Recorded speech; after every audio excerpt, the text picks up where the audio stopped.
Guys আসসালামু আলাইকুম, welcome to Asad Zaman blog. আজকের ব্লগে আমি আপনাদের নতুন ব্যবসা সম্পর্কে একটা আইডিয়া দিব। উপজাতিদের সবচেয়ে প্রথম এবং প্রধান যে আকর্ষণ থাকে সেটা হলো মুন্ডি শপ। মুন্ডি শপের মুন্ডিগুলো কিভাবে তৈরি হয় সেটা আমি আপনাদেরকে দেখাবো। এখানে মুন্ডি প্রচুর জনপ্রিয় এবং এখানে 4 ধরনের মুন্ডি সাধারণত পাওয়া যায় এবং দোকানে প্রচুর পরিমাণ ভিড় লেগে থাকে। এই মুন্ডি খেতে আপনাকে বান্দরবন, খাগড়াছড়ি, রাঙামাটি যেতে হবে না। এই মুন্ডি আপনার হাতের নাগালেই পেয়ে যাবেন। চলেন আমরা আপার মুখ থেকে শুনি এই মুন্ডি কোথায় পাওয়া এটা হচ্ছে বেশিরভাগ পাওয়া যায় হচ্ছে আমাদের বান্দরবানে। এটা হচ্ছে আমাদের মারমাদে আর রাখাইনটা একটা জনপ্রিয় খাবার।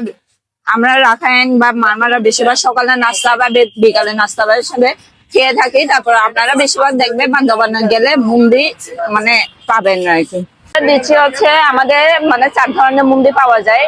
একটা হচ্ছে বেসিক মুন্ডি, ডিম মুন্ডি, চিকেন মুন্ডি, আর একটা হচ্ছে স্পেশাল। তাহলে আপনার থাকবে হচ্ছে চিকেনও থাকবে, ডিমও থাকবে।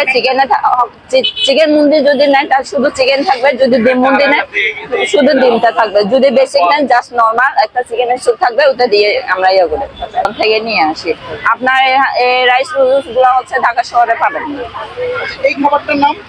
বেসিকটা হচ্ছে 50, ডিম মুন্ডি হচ্ছে 70, তারপরে চিকেনটা হচ্ছে 80, যদি স্পেশাল নেই তাহলে 100। তারপরে আমাদের একটা আছে হচ্ছে চিকেন লাক্স হচ্ছে 100। মানে খামার বাড়ি TNT মাঠের সামনে। আমরা আগে ছিলাম হচ্ছে সংসদ ভবনের সামনে, এখন আমরা জায়গাটা চেঞ্জ করে এখন আমরা মানে সব সময় এই জায়গাতেই থাকবো, খামার বাড়ি মানে TNT মাঠের